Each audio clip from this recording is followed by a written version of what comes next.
Good morning, or good afternoon, or good evening, wherever you may be. Welcome again.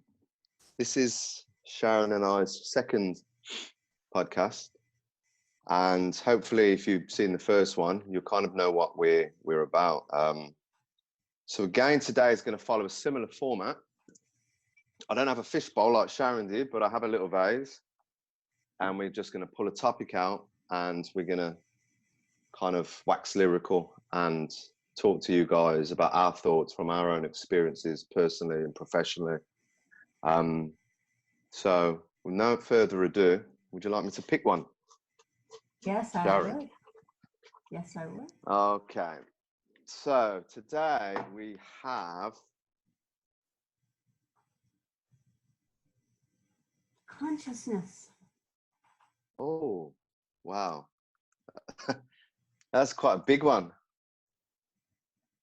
That was quite a big one. One of my favorite. That's kind of a little deep. I took quite a few out and was trying to keep things a little bit more simpler. But okay. So I'll ask you, Sharon. I'll put the clock on. Okay. What is consciousness? I'll speak about what consciousness is for me.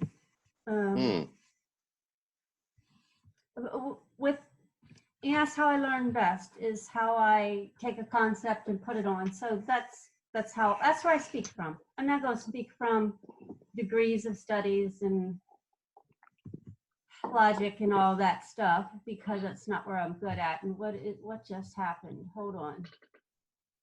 My laptop is doing something funny. Something's getting ready to play. I don't know what it is. Hold on.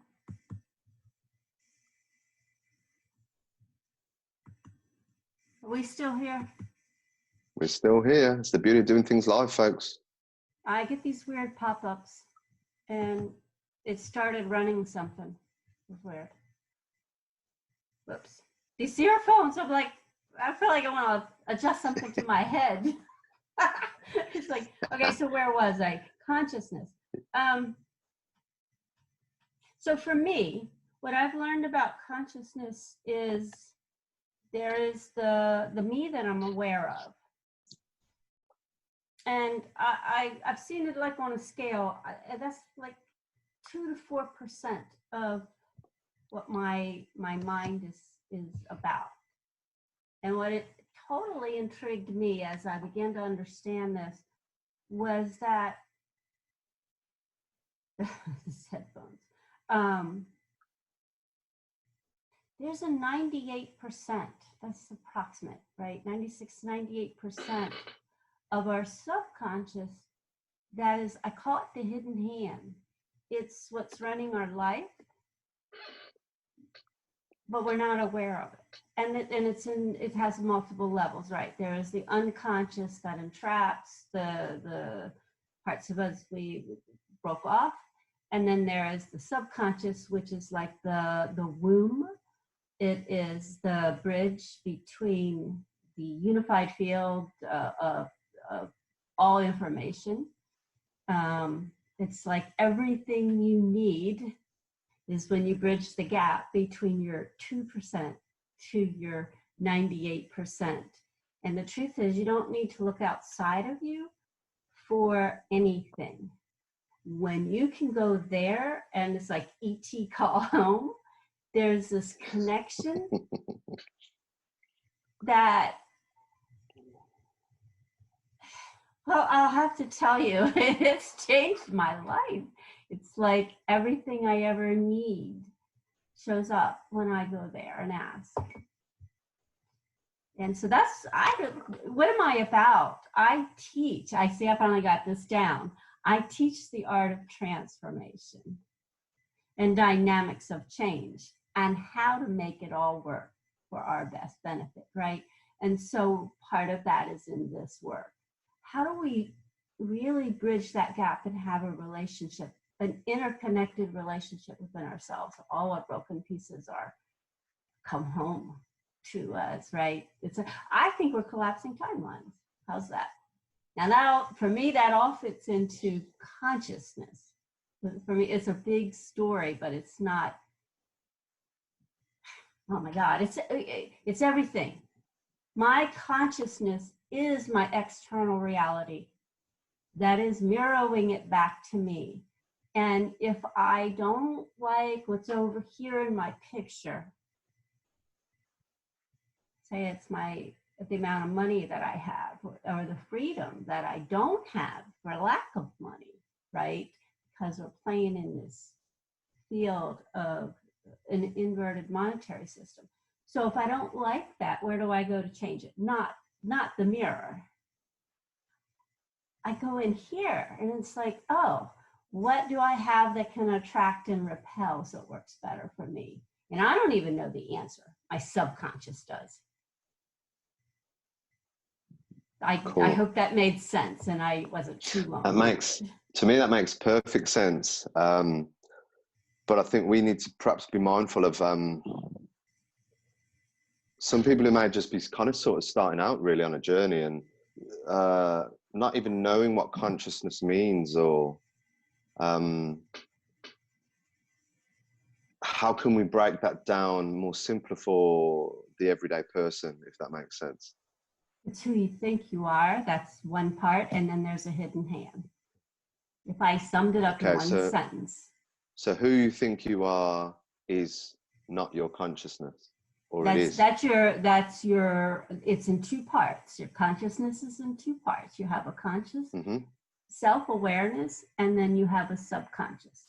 The parts of so how do people become more aware of their consciousness? I have them draw it out. That's how I help my clients hear what I'm saying. Okay. I don't know how to explain that to anybody else. I do it in picture form. So that you can experience it. And because if we're talking in, trying to keep it as simple as we possibly can, if we're talking in terms of signals and signs and messages that one might get from whether it's the self or higher realms or spirits or anything like that, generally it doesn't tend to come in forms of words, does it? It often will come in feelings or in symbols, or do you find most people notice that? Well, I can speak for what other people experience, what I know I experience. I've been on a long journey of learning how to speak. So because I didn't even used to think in words.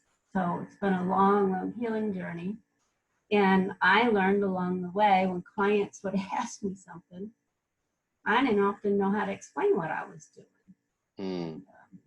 So sometimes it's hard to use words, isn't it? And so I said, well, you've paid for an hour for this particular experience. Do you want to spend it doing that or this? Me explaining it to you. And they usually pick, so I got off the hook.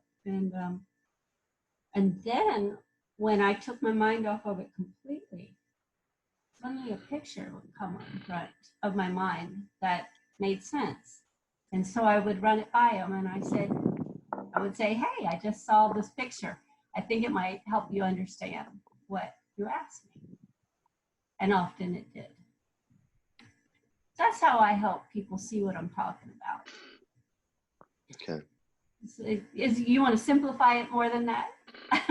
I love the way you zero in on it. Really, for me, it's like I suppose there's being conscious and there's consciousness. I think we oftentimes people will use the term awake and asleep and sheep, etc., and which to the masses and things of that nature, which I don't really think is fair. I just think that oftentimes there's levels of understanding and just information from a conscious level with your left brain, and there are a lot of higher aspects that are at play, the things that we kind of intuit, the gut feelings that we may have. The phone may ring and you know exactly who it is, or something. You just get these feelings. And I think modern society is tailored to having us not look in that direction. it makes us think it's kind of poo-pooey or spiritual or witchcraft or occult or devil's work or whatever else it may be seen as. And we talked briefly yesterday about balance and the importance of having balance in the things that you're actually doing. And I think that if you're not in touch with those aspects, you're going to have a level of balance, because we have, you know, a masculine energy and feminine energy, which I'm sure we'll talk about more in future casts. But it's understanding that there's more than what we see through our five senses. And to me, that's when you start to become more conscious. So you could be looking at your diet, you could be looking at your physical activities, you could be looking at your behavior, your programming, your upbringing, your environment, your trauma, starting to question things, perhaps looking at things differently, and then noticing disparities, for instance, and then making changes. That then does come through the intake of knowledge, of information, whether it's reading or studying or exercise, or whether it's yoga, meditation, things of that nature. And then what you realize is you become more aware of your own individual consciousness, and how your individual consciousness is still with us. How your individual consciousness is more part of a collective consciousness. This consciousness, one may call, you know, Buddha, Allah, God, whatever else it may be. For me, I call it source energy. Other people might call it something else. And for me, the importance of that is understanding that you're connected to all things everywhere. And there is this sort of massive expanse, universal, whatever you want to call it, cosmic thing that is, you are an individuated small part of that. And a lot of times people feel that they're actually helpless, that they, you know, whether it's society or their own thinking or whatever, makes them think that they're small. And yes, we are, but at the same time, microcosmically and macrocosmically, we're small and big. We are nothing and everything, and etc. And that, for me, and I know other people who study this, is a massive connection. It's a massive knowing. It's a massive point of unity, as it were. So for me, consciousness is this whole. This is everything. We are part of consciousness, and for me, it's about being able to expand your own individual consciousness, so you can move and navigate on this plane in a way that brings good, that makes you feel good, that has you doing good work and bringing love and joy and prosperity to what it is that you actually do. And that's very hard to do all the time. You know, some people struggle with it momentarily, and that to me is what I would, you know, how I would explain consciousness simply. If that was simple. So yeah, what do you think? Yeah, I mean, I think, yeah, my mind goes a million miles an hour, and I apologize. My house was making this really funny sound, and I'm like, you were conscious of that. Listen here, and so I know I must have looked distracted there for a second. I thought, well, if the house is going to blow up, we'll do it live. Here we go. But no, well, our debut. See you later, guys. We're blowing up, baby. We're blowing up. So I'll enter another level of consciousness live and on air, and I will have achieved my life purpose, and I'm out of here. The challenge of getting the kind of in front of the camera, right? So consciousness, and it's all connected. My awareness of even my relationship with the camera has had to be tweaked for me to even be here today. And it's been a long journey. Again, consciousness and synchronicities, and then how, as I keep tweaking what I'm working on, our paths cross. Now, we've been friends for quite a while, but it was like all of a sudden, like the stars lined up or something. They converge and stuff. What's going on here? It's like, that's why I'm having a blast, right? So consciousness, and so then we can reframe things, right? The old way of doing our lives or business would be hustle, and I'm not saying we don't do the footwork. Come on, right, one way or the other. We do physical footwork, but we change the ratio. Okay. To, instead of a 90% physical hustle, there is, you got an understanding of what you need to do physically, whether you know how to do it or not. But then the biggest part about it is opening up and allowing it to come to you instead of getting it done outside to chase it down. Does that make sense? Consciousness. So that's accurate. So for me, I like putting it into real life terms. It's like, how is this going to benefit you to even give a crap what consciousness is? That's just what some new ager would talk about, right? You know, those sensitive ones, right? Or whatever. So how do I make that real for anybody, right? And I actually use that now when I speak with my disabled people that I'm working with, right? It's like, I'm studying, it's like, what is their level of consciousness due to their physical ability to engage? Fascinating, because when I'm working, there's one of my young men, well, he's not a young man, he's over 200 pounds. He's a strapping, big, relatively attractive young man. He's got Angelman syndrome, so he's about the age of a toddler. And so when I am working with him, I'm thinking, well, what he's portraying behind those eyes, what's in there? Who are you? When I'm working with him, that's what I'm thinking. Even though in real life, sometimes, I mean, I have to take him and, it's like a huge toddler that is out of control sometimes. And he can easily break my fingers or my arm because of the way he gets a hold of me, right? So you have to, anyway, so consciousness, right? All these varying degrees of, my goodness, how many ways can we travel through the space of time? I just find it fascinating. Right. And so I get the honor and privilege of working with people with their brains not working the same way mine does, or the way the average person does. Did you just say avatar? No, I didn't. But I do become more aware of, conscious of my body is the vehicle I'm traveling in. And so when I look at them and I'm communicating to them, I'm communicating beyond what they're presenting. I'm literally looking them in the eyes. So we got one gentleman who my colleague calls him Mr. Poopo in Command. and I have to tell him, if I worked day shift, there's no way I'd take you to the mall. You'd have to fire me. I said, I've heard the stories where you just poop on command. It's awful.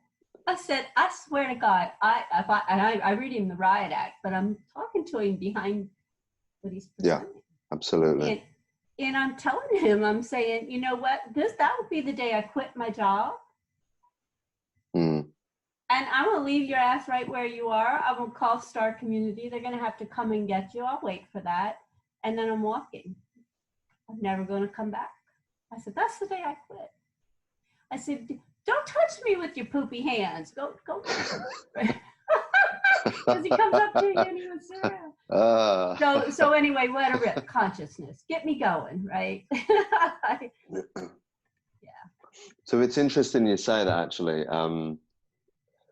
And you touched on, you're talking to the one behind, as it were. I suppose from having the background in hypnotherapy for many years, we often talk about the unconscious, the conscious and the unconscious mind.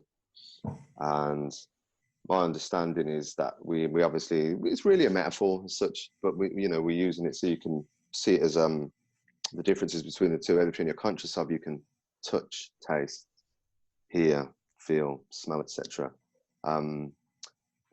See. Everything else is outside of your conscious awareness. So whether it was the name of the first boy you kissed, or when you go home, where do you put the key? Is it a double lock? Is it this? What colour your mum's eyes were or something? All of this information is stored within ourselves. And when you ask somebody a question, they obviously go on a search, what we call a transderivational search, to give you the information. But it's embedded somewhere, isn't it? It's, you know, it's like it's in a hard way, you know. And it's about communicating with that part, and it's as in you being able to communicate with that part yourself, as well as, I think, as a communicator, to be able to communicate to those parts of other people. And that's what effective communicators have always been able to do. And often they use metaphors and stories because they become a lot more personal to the person. And that's how we, you know, oftentimes how we learn best, via stories, via metaphor, and certainly experientially. So you could call it unconscious communication in a way, and it's certainly something that I do in my work, because I realise that there's really a driver, and the driver is the unconscious, as I will call it. But we're kind of being lied to, I suppose, by the construct of the left mind, the ego. And the ego thinks that that's the house that's running the show, and that's how it's become. Again, my understanding many years ago, we were more balanced, we were more aligned, or we were even more the other way, where we could intuit things, where we could use telekinesis, and we could do all these different things. And eventually it's been eroded for whatever reason. And now we become more left-brained, right-handed, you know, thinkers, which is a shame. Yet when you connect to that higher aspect of you, and this is what I'm saying, that higher aspect of you, I believe, is the consciousness, that collective consciousness. It already knows, you know, it doesn't have to think, it doesn't have to question, it knows. And we do this, and we tap into these savant states, sometimes via art, via music, via dance, via, you know, hypnotherapy, or meditation, or energy work, or whatever it might be, breath work. But unfortunately, they become too transient for most people, or they become, as we said, too new age or woo-woo-y. Or for men, a lot at one point, you know, obviously to talk about your psychological issues, or to open up, or to do these types of things, was always seen as a weakness. Now it's being more embraced more, but isn't it? It's quite strange that, you know, suicide rates are a lot more higher than men.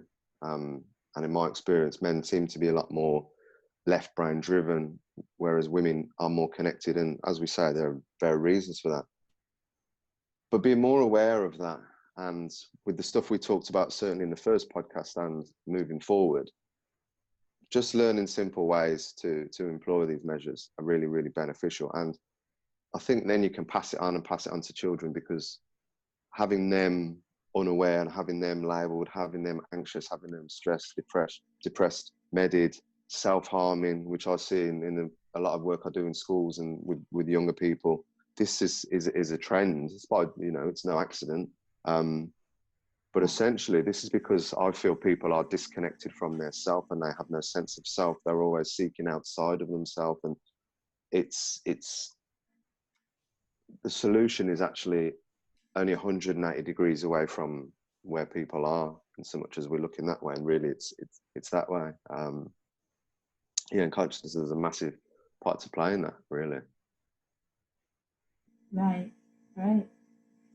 It's the other favorite concept of mine about consciousness. I'm making these things as we go. I get inspired. You inspire me when you're talking. It doesn't. The concept that our external reality is created by what we're aware of, what we're conscious of. So, you know, and there's all kinds of varying degrees. So we have then this collective consciousness at varying degrees that has created the world we're living in. And you can tweak it on an individual level, and then that's your contribution to the collective, right? I think of it as a fractal, that point is almost like you go and shake the rug and you create this ripple by whatever you're doing. And so it does affect the web of the fractal. Your presence is not a small thing. It's not a small thing. You might be this. You matter. You matter. It's like a concert. It's like every speck of life. It's who we are, and then there's an individualization of it, the micro macro of it, right? And so your breath is an inhale, exhale, right? It's contraction and it's expansion. Everything is mimicking that, and then you start adding a rhythm to it, the flow of life. Then you want to create something, so you're going to birth something. Now it gets sexual, right? And sensual, and it becomes like making love all the time when you're in the flow. And for me, that's like, I love this. I am so hooked. And so, I really would like this to be the new form of awareness. So you mentioned getting in the flow, and I think that because consciousness is like that, then perhaps today we can go a little bit more like that. You mentioned about getting in the flow, and I won't touch too much about universal law and that, but talk to me a little bit about the flow and what the flow is, and getting into the flow, and how to the everyday person could potentially apply that in their life. That's not like a simple answer, right? I have a series. It takes a good 6 months to teach you how to actually experience that. And we do that. There's very specific processes that we actually use our energy body to rise up in our heart. And there's the other component, but we do that one pretty easy, where we slip out or top. And then some of us have learned how to at least come down to the heart, right? Well, we don't stay. If something scares us, man, we're gone, right? So a lot of us hover. Biggest trick is bringing down and coming all the way down to the first energy center. And so there's a huge process in that. Yeah. But for the everyday person who's just maybe stumbled across this and is understanding about maybe getting into the flow, and maybe understanding about in terms of energy and attraction or vibration or anything like that, how would there be any advice on how somebody could get started on that, for instance?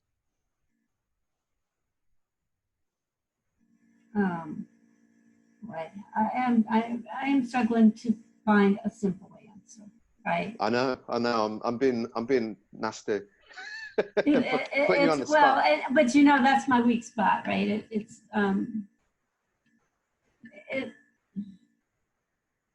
So right away, I want to talk about why you even want to bother, and give you some kind of an experience, so that I'm a big believer in experience versus just heady concepts. I can give you a concept, but what good is it if you don't embody it? And so you said why. You said why do it. I say do it because, excuse me, this has just gone off a moment. I'd say do it because it feels good, like you said. It's almost like it becomes sensual all the time. If I was to jump in, I would probably say a good way to recognize it is to notice when you're feeling good versus when you're not feeling good, and to notice whether it's the external stimulus that's happening or whether it's what's going on in here. Because if there's nothing going on outside that's really causing you too much difficulty, but you are feeling it, then you know it's mental, and you know it's in your head. And likewise, if you can feel good and be enjoying yourself, like we mentioned on the last one, that's you being able to be more conscious, and that's you being able to see the difference, which would be a good starting point. And what prevents you from feeling good? What is Absolutely. that? See, when we identify that, now we can go in and what can we do about that, right? Tweak and change and update and upgrade. Right. But when our first energy center, which is about safety and belonging, when we don't feel safe, pretty hard to go out and have fun. So you're talking now about being stuck in base consciousness, the root chakra, for those who know what we're talking about. And if you're stuck in a fear paradigm or reliving your trauma or haven't healed your trauma, it's very hard to get out of that, isn't it? I think that's something we'll talk about. Everything geared in society to scare the pants off of us. Absolutely. I think we'll expound on those specific topics definitely later. Another but day, it right? just shows how everything, it shows, doesn't it, Sharon, that everything we talk about converges and joins, and there's twists, and there's, it's like everything's like a tapestry of how it intertwines, and it's almost like you can't just take one thing. It's you can take one thing and allow it to, master it, etc. But it's like taking a deep breath, stepping back and looking again at what the landscape is, as in internally as well as externally, and really able to calm this sort of left brain, because your ego doesn't want to be told it's wrong, and people don't want to be told that they're wrong, or that what they're doing isn't right, or that they've been living lies, etc. But personally, I've had to swallow a lot of hard bitter truths over the years about myself personally and about the world around me. But I think I was lucky, because that's always been my path, to try to find out and to know and to and find that out. So it's been a lot easier for me, but I've understood how it can be difficult, because people have certain beliefs and their values, and they're the hardest things for people to actually change. So talk to me a little bit about, I'm just going to go off cuff now, because I'm always, okay. I realise sometimes that when I speak, or we speak of these matters, sometimes it's far outside people's conscious understanding, and although I know unconsciously they get what it is we're saying, people always seem to want, and rightly so at times, a conscious explanation as to what it is we're saying. So if I was to take something like meditation, for instance, and we will do a whole cast on meditation, I'm sure. How does meditation and consciousness, what does meditation and consciousness mean?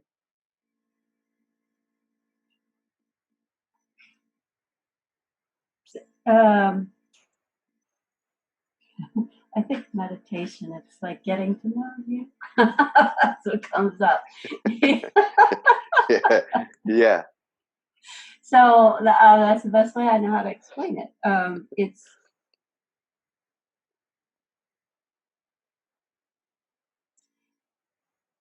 my own personal experience is meditation can be such a blissful thing. I never even want to come back to an external reality, right? So when I did body work on a regular, it's almost 30 years, I guess, in practice, and or high 20 something. People would say, Sharon, you need to sit down and meditate more. And I'm like, yeah, but I don't think you understand. I'm in meditation almost 8 hours a day, working with clients. I don't want to sit down and be still anymore. I want to get up and dance. I want to move. Like, and so then when they would scold me, right? It's like, but you need a practice. You need a meditation practice. And I'm like, okay. And so I just kind of I was researching and I picked up this book and I was reading it because I'd asked the question, what really is meditation? And this book, somehow, the answer just, how it happens. You flip the page in there and I'm reading it. And it's like, meditation is that place where you go where there are no words. And I'm like, well, listen to that. I've spent a whole lifetime of living in this place of no words. And what's that like? How to talk, right? And now I crossed this weird threshold. It was like 15 years ago. I know exactly kind of when it happened. When the switch, the switch flipped for me in my head, and then I was like, random weird thoughts all the time going through my head, and I'm like, oh, this is the other side. Oh, okay. Living in this space of no words. That's what most go through, yeah. And I said, oh, that's what other people, that's what they're doing all the time. That's what they're talking about. I got a taste of it, right? It's like, so that's really familiar for me. And I guess that's why I go off the way I do when we're talking, right? And I don't always know how to narrow it down. That's why I like working with you, because you like reel me in. You need that, right? So meditation then, I think I once saw a great quote. Meditation isn't about getting good at meditation. Meditation is about getting good at life. So the irony and the paradox of it, I find with most people is who do meditate, having run workshops and courses and done it in one-to-ones and things, and often at myself struggled to be consistent enough in my own meditation. I always find when meditation is good every day, or when you can, and preferably in the morning, although any time is better than none. Yeah, when things are going great and your energy and you're in the flow and your vibration is high, should we say, to me, it's not necessarily a given that it's 100% necessary. For me, it's when you might need the boost, you might be feeling a little bit low, your thought or your mind start to wander, or other things start to happen that aren't, are less conducive to your own personal goodness. That's when we most need to meditate. Yet paradoxically, that's when most people flat refuse to meditate. Oh, I don't have enough time, or this and that. So I always say to people, it's almost like meditation isn't something you have to do. It's something you get to do. And it would be beneficial for you to incorporate into your life, like you do brushing your teeth, or even eating your food, or whatever else it might be. So I'm always interested in the mechanics of change, in so much as how does one go from, I might do this, or I do this a little bit, and then I suddenly do this full hammer, or I stop doing this a little bit, or I completely stop and change my behavior. And there are obviously a few different mechanisms, theories, or ways, always individual to each person. We'll talk about those in more detail. Yet for me, when you experience the benefits of meditation, why would you not continue? And again, I add myself into this, having studied it and done it on and off for many, many, many, many years. I don't do it all the time or when I actually need to. And that's crazy in a little way. It's crazy a pattern, because it's all. the simplest. I look at it, it's pattern. That's what we do. So what's a pattern mean, right? Because the only way you're going to change it is once you ID the pattern, and then you can switch it up. And doing something else. The one is what motivates change, right? So this is what you end up talking about. And that's one of the biggest, for me, that's why part of why I do what I do. It's like when my life did a 360, I didn't know what I was going to do next in my life as a profession. But over time, as I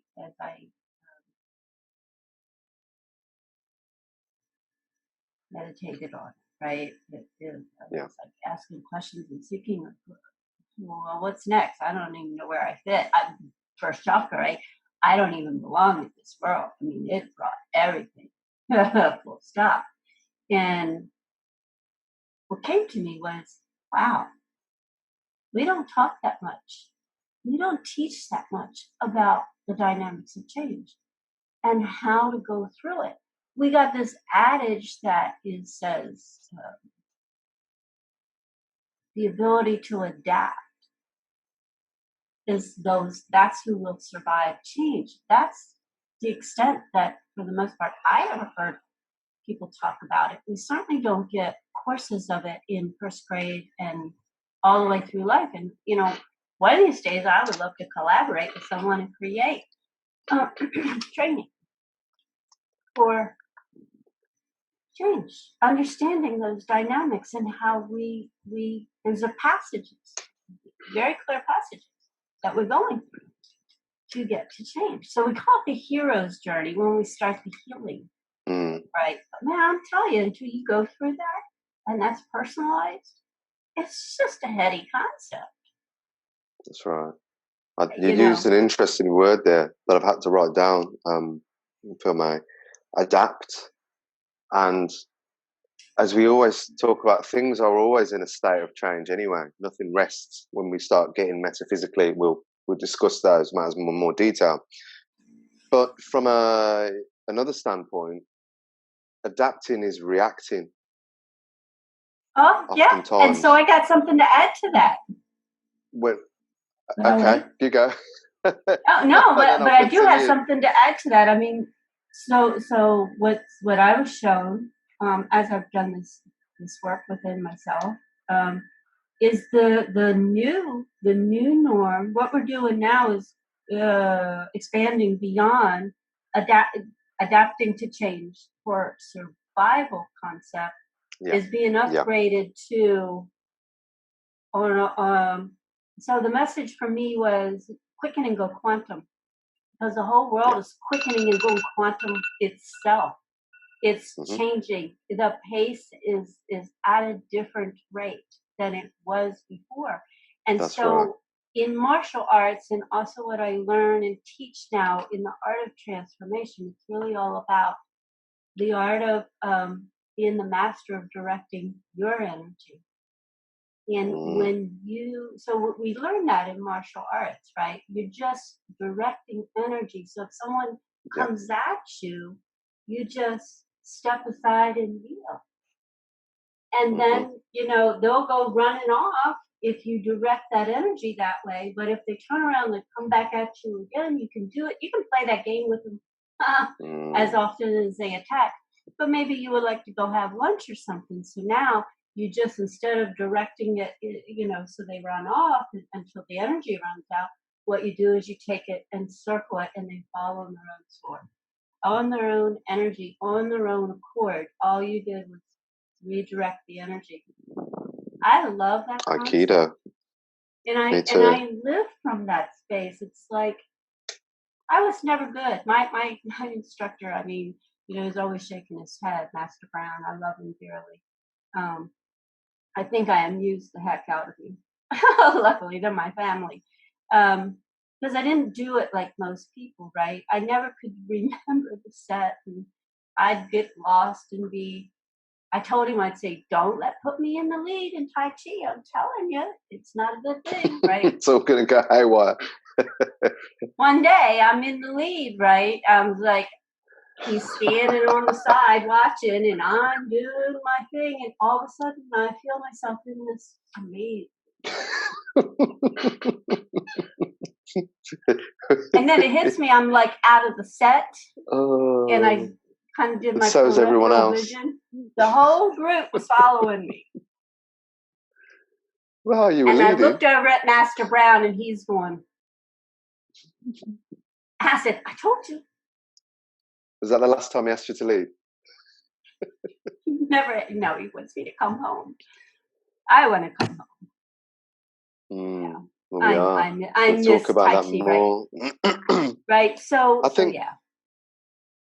we're going to have to wrap it up now. We've just run over a little bit. Just going back to what you talked about, adapting is massively important, as you say, because it is always redirecting, always being in the flow. But from the other aspects, as I was talking about just briefly, we're talking about wanting to create as well. If we're always sometimes adapting to what's going on in societally outside of ourselves, we are always in a position of having to reacting to the effect of the cause, as it were. And we'll talk about that massively, cause and effect, will come in. But it's almost about being the creator and the source of your own mojo and whatnot. And we'll get to that as well. So I'm going to end it there. I like to use my hands up in the left hand, duality, right? On the left hand side, think of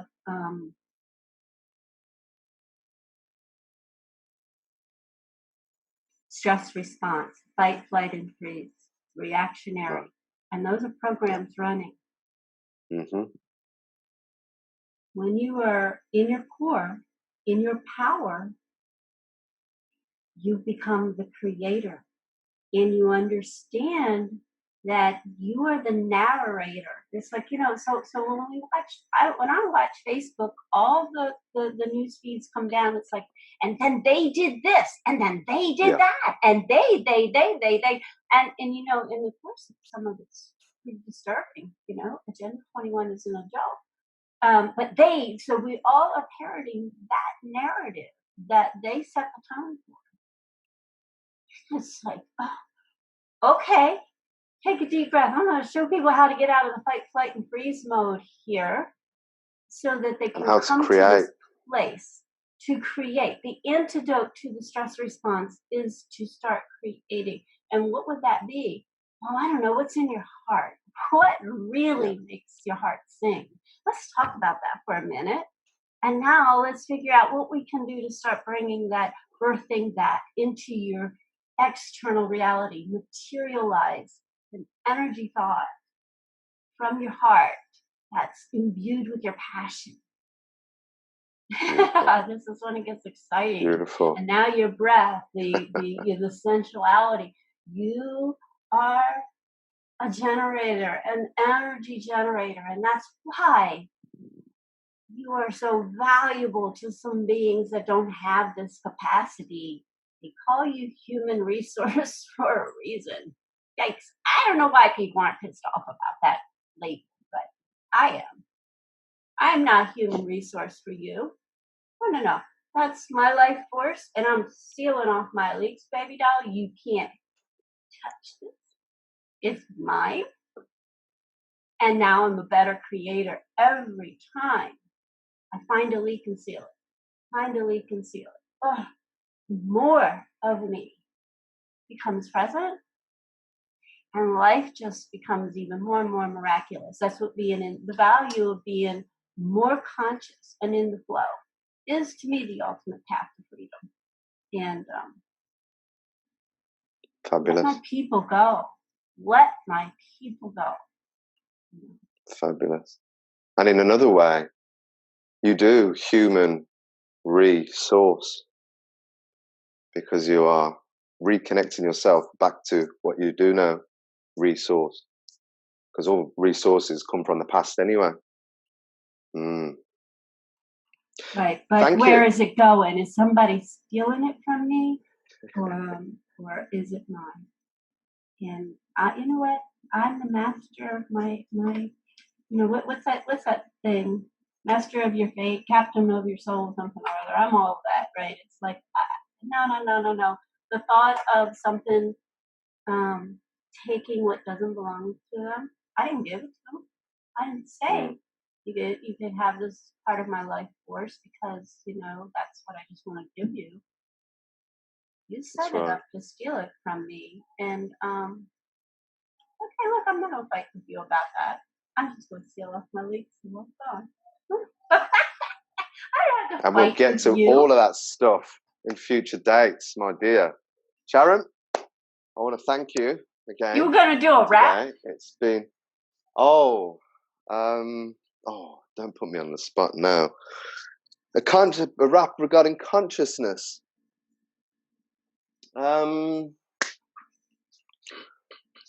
Consciousness.